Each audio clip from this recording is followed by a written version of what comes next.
It's Wednesday, January 13th, 2016, and this is KBIA's Views of the News. Our weekly roundtable on media behaviors comes to you from the Futures Lab studio at the Reynolds Journalism Institute. I'm Amy Simons, and here with me are my colleagues, Mike McKean and Earnest Perry. We have a lot to talk about this week, like Sean Penn's interview with drug kingpin Joaquin Chapo Guzman, 7 hours in a Mexican jungle. It yielded an 11,000-word piece for Rolling Stone. The actor turned activist says he has nothing to fear among questions of harboring the fugitive, whether he should have done the interview for free, and if Guzman ever should have been given editorial approval. Making a Murderer, some are now calling it the new serial, where a nation gripped by the tale of Stephen Avery, a Wisconsin man who served 18 years for sexual assault that he didn't commit, only to be convicted of murder in 2007. We're going to talk about the Netflix documentary, about Stephen Avery's case, and about the role of journalists in it. And we'll talk about a couple of pieces of legislation under consideration in Jefferson City that could mean big changes for journalists.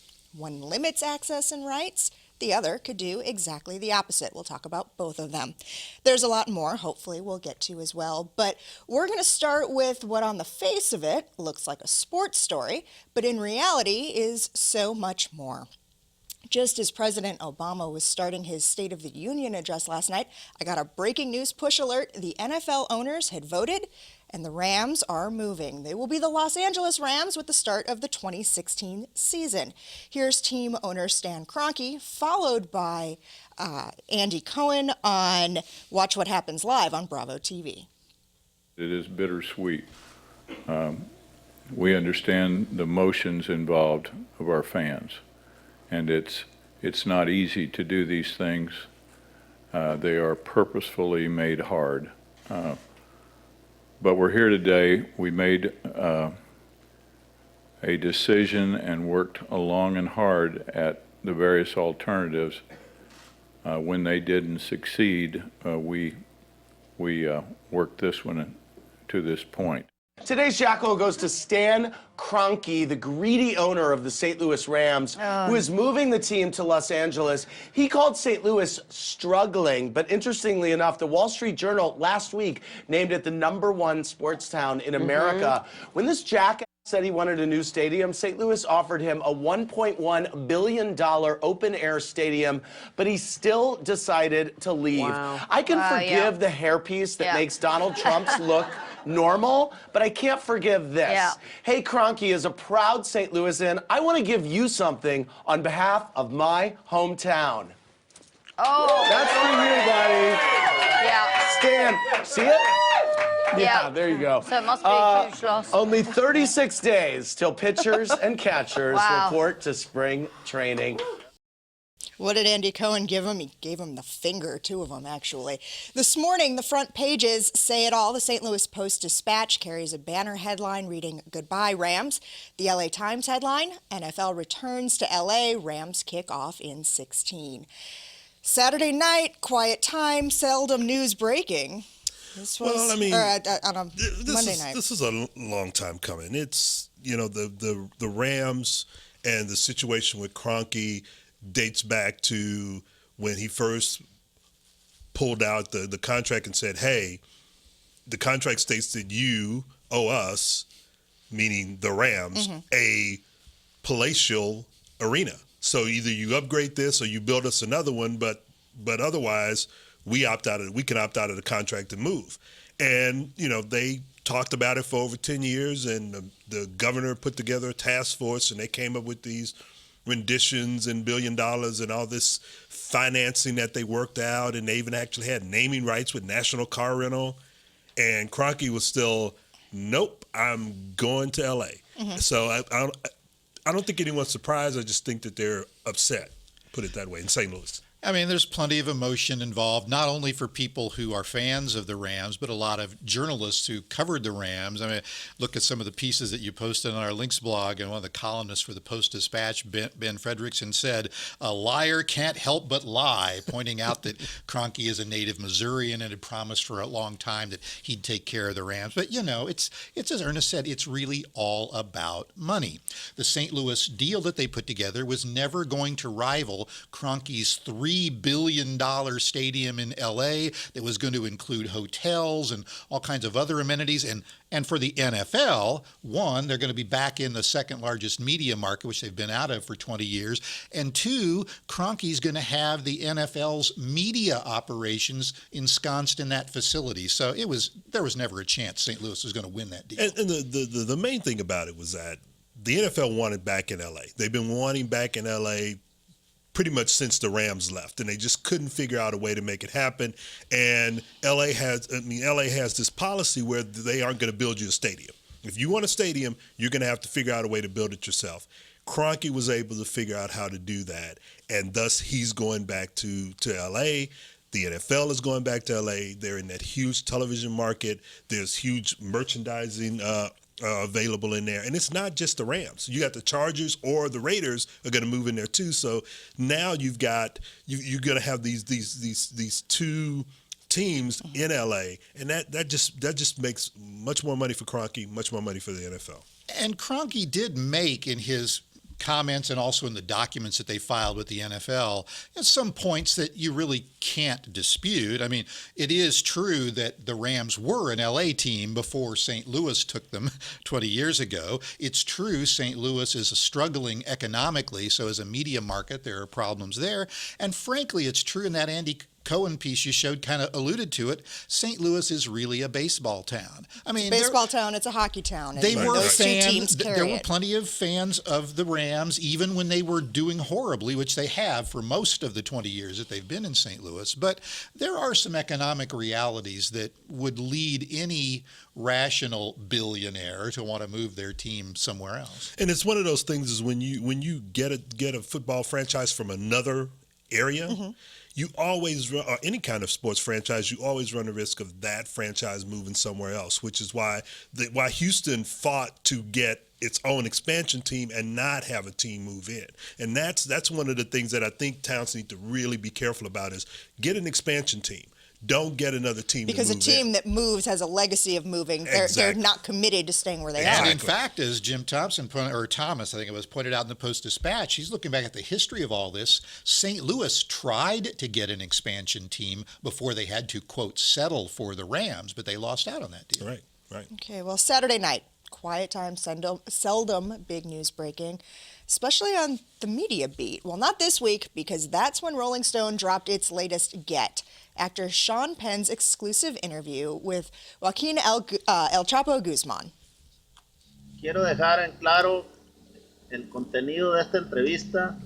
We now know that the two men met in a clearing in a Mexican jungle for 7 hours back in October when El Chapo was still on the lam. The drug kingpin told the actor turned activist he started growing and selling drugs as a means of survival for him and for his family going back to his mid-teens, and that like any entrepreneur, he worked to grow his business into a billion-dollar empire.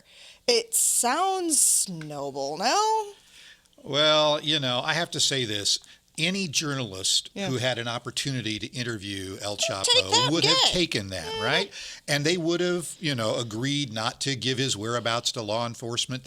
Some might have even agreed, to let him have some sort of editorial control over the product. But I have to say, the rationale that Sean Penn had in his own mind for why it was okay that he put in this rambling 11,000-word article in Rolling Stone is kind of troubling if you ask me.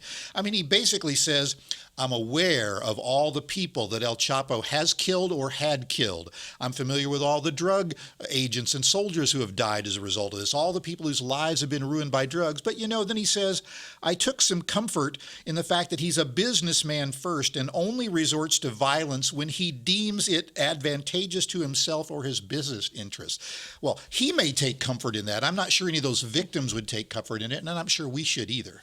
Well, it's kind of funny. When I was on the way into the office, I was listening to the radio, and apparently NBC News reported that El Chapo really wanted to meet the actress, Yes. the Mexican actress, who I believe is on a bunch of telenovelas or something. Exactly. Who basically brokered this meeting, and he was more interested in her and didn't even know who Sean Penn was. Didn't know Jeff Spicoli. The drug kingpin didn't know Jeff Spicoli.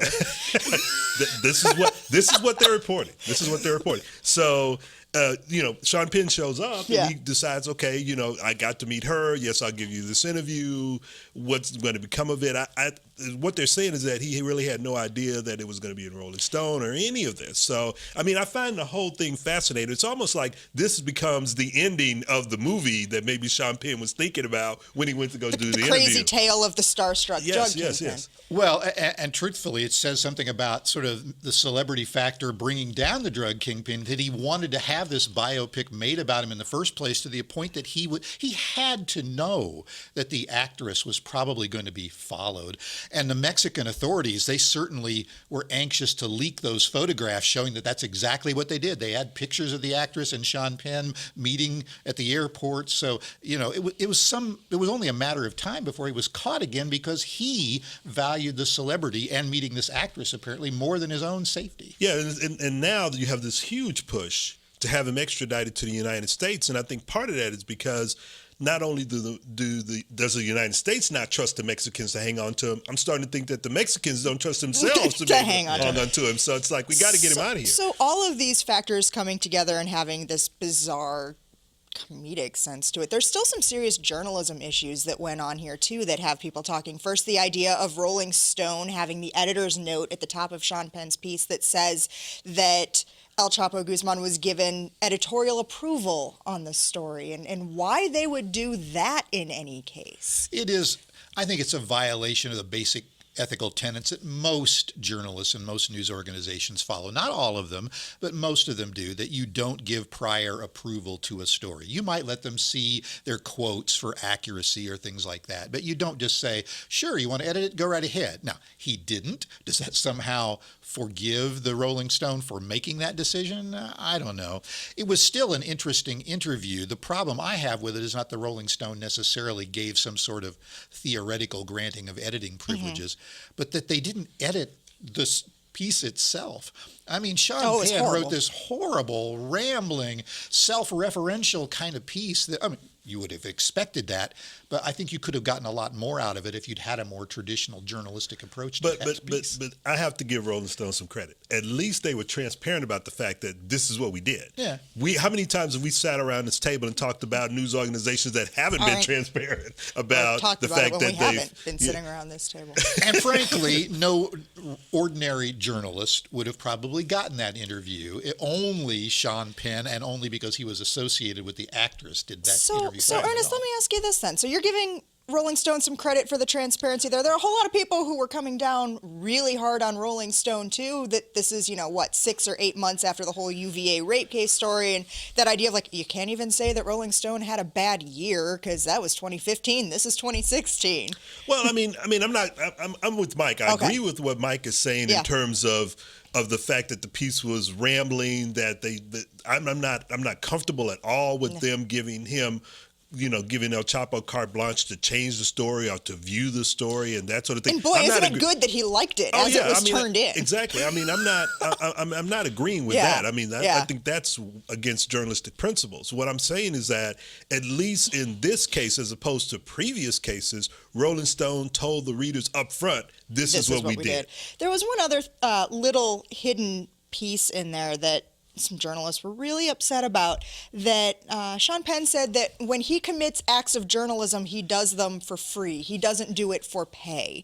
And that at a time when so many journalists are finding themselves downsized or in buyouts or being asked to write and to have their work credited through links and getting paid in prestige, that somebody going out and doing this and doing it for free is just kind of making it harder on the real, air quotes, real journalists out there. Well, it's easy to do it for free when you've made millions of dollars I was going to say, as an actor. But, come on, journalists. Do what you do, and if you do it well, odds are that you will get paid for doing it. And you can't really blame Rolling Stone for saying, here's a great opportunity, and he's doing it for free. I would take that if I were an editor. Well, I'm not sure. Mike, maybe you can answer this question. Was this something that Sean Penn did and knowing that it was going to go in the Rolling Stone, or did he shop it around after he did it? I'm not.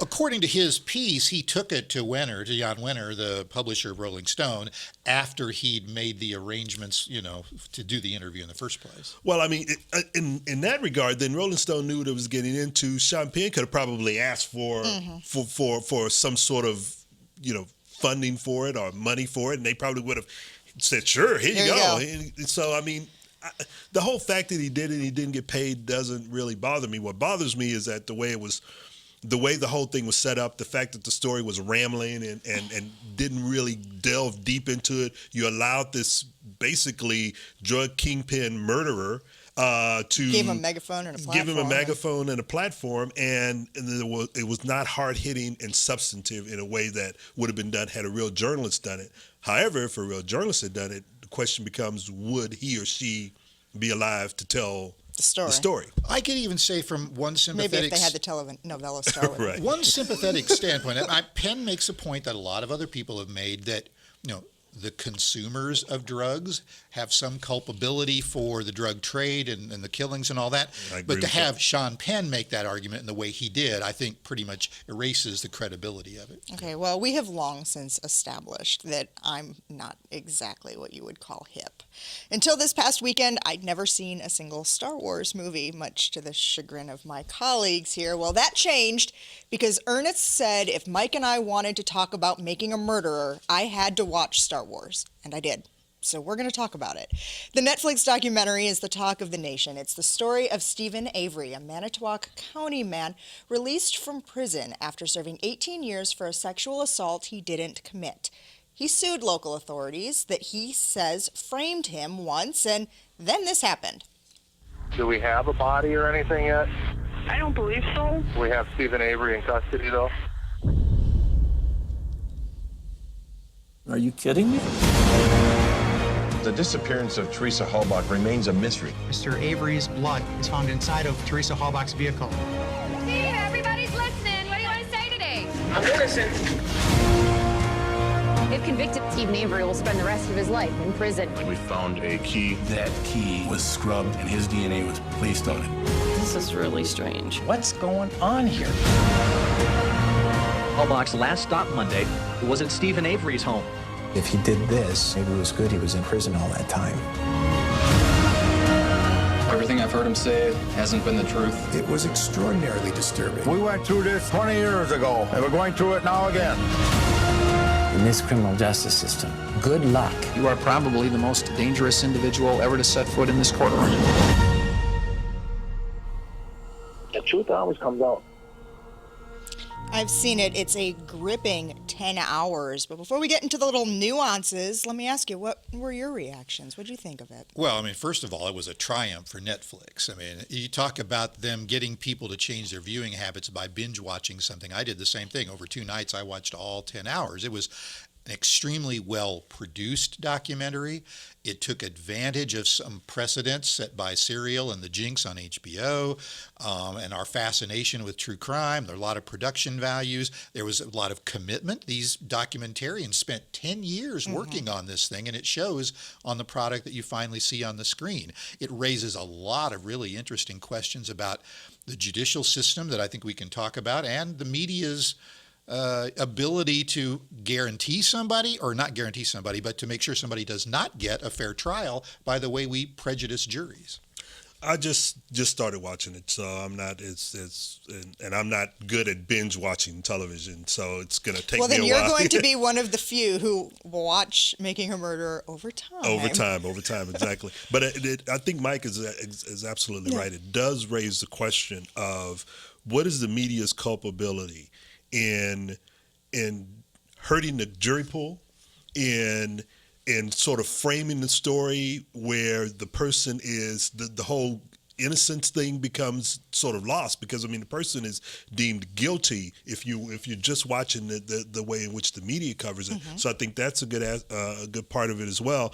I kind of wish that there was some way that we could actually, and when I say we, I'm talking about the media, cover crime in a way that shows the narrative in its totality and not in these little bitty pieces, because I think this does that. but it's a lot of hard work, and it's a lot even in its totality, though, it still had to have been edited down to 10 hours, which means in trials and in hearings that went on for weeks at a time with hundreds, if not thousands, of pieces of evidence entered into the record, we still aren't getting everything in that 10 hours. And that's what's leading to some of the criticism here of this as well, that maybe he did do it, but the way the documentarians framed the story, well, first of all, that may have taken some of that context away too. There is an argument to be made there, and the prosecutor, the former prosecutor, who himself is somewhat disgraced these days after a sexting scandal, but he did make the case that there was evidence the documentarians left out that would have made Avery seem more culpable, more guilty. I mean, for example, they had testimony from a friend of the victim who said she was afraid to go out there because of past encounters with him. There was evidence that Avery may have disguised who was asking for the photographer, the victim, to come out there in order to get her there. And there was a lot of other evidence as well that wasn't presented in the documentary. Now, as you say, though, 100 and some hours of just the court testimony alone, plus all the videotape of the interrogations, on and on and on. It's a daunting challenge for journalists in real time to cover these stories fairly when you can't even really do it in 10 hours and over 10 years without a lot of people criticizing what you've done. And I also think that it's going to take some serious educating of the American public on the way in which our judicial system works, because the way in which we see it in documentaries and dramas and that sort of thing is sort of we see the gripping testimony. It's not just like Law and Order. Exactly. You know, a lot of people think they know the legal system. I asked that sarcastically, for the record, everybody. No, but there are a lot of people who think they understand the justice system based on Law and Order and those kinds of shows. When in fact, if you've really been involved in it and really covered it, you see it totally differently than the way in which the general public sees it. I do think there were two issues, at least, whether you think he was guilty or not guilty, whether you thought the documentary was biased or not biased. There were two things that were raised in Making a Murderer that I think are really troubling and that the media need to pay more attention to. I mean, one is this whole notion of how we accept so-called scientific evidence into trial. For example, he was exonerated after 18 years in prison by DNA evidence, but he was also convicted, at least in part, by the testimony of an FBI agent using a very questionable test on blood evidence that may or may not have been planted. And then the other issue is just this whole notion of how we treat juveniles or people with limited capacity when they're being interrogated by police and giving confessions. I mean, thankfully, the state of Wisconsin requires those interrogations to be videotaped, but Avery's nephew, who was also convicted, I mean, basically everything that could go wrong in terms of tainting the trial or giving this young man an unfair trial happened with the way he was interrogated. And to me, you would think that the public would know based on what happened, with OJ, which there's a series coming out on that in the next couple of months on what happened in the OJ trial. A dramatization. That's exactly. not good. It's a okay. dramatization, not a documentary. Okay. But what you're having with that, so many trials that have been tainted by either evidence being planted or tests that aren't as reliable as we may claim, whole problems with entire FBI labs or state forensic labs that have had to go back and look at cases all over again. You would think that when we're at this point that journalists would question all evidence that's brought in to look at whether or not it's been verified and is actually true and works for either the prosecution or the defense. And I think journalists do have a responsibility here. I mean, they've certainly gotten a lot of coverage, ratings, eyeballs because of the release of this over the holidays when there was not a lot of news going on, right? And because of what the media did not do to cover this story very well back in the day, I mean, I think there's some responsibility for us to look into things like what are the laws in your state with regard to whether or not confessions are videotaped, whether or not cameras can be allowed in the courtroom. I mean, there's some stories to be told. And for there. all of the questionable things that may have gone on in this case, that is one thing to say about the Wisconsin justice system is that because there are cameras in the courtroom, this one story is able to be out there and to give us reason to question and to look at it deeper. Well, let's bring this all a little bit closer to home and talk about two pieces of legislation under consideration in Jefferson City. The first, making its way through the Senate, would limit access to the floors of the legislative chambers to reporters. The claim here is lawmakers don't want reporters being down there hearing or overhearing conversations, taking something out of context and starting to report based on what they might hear.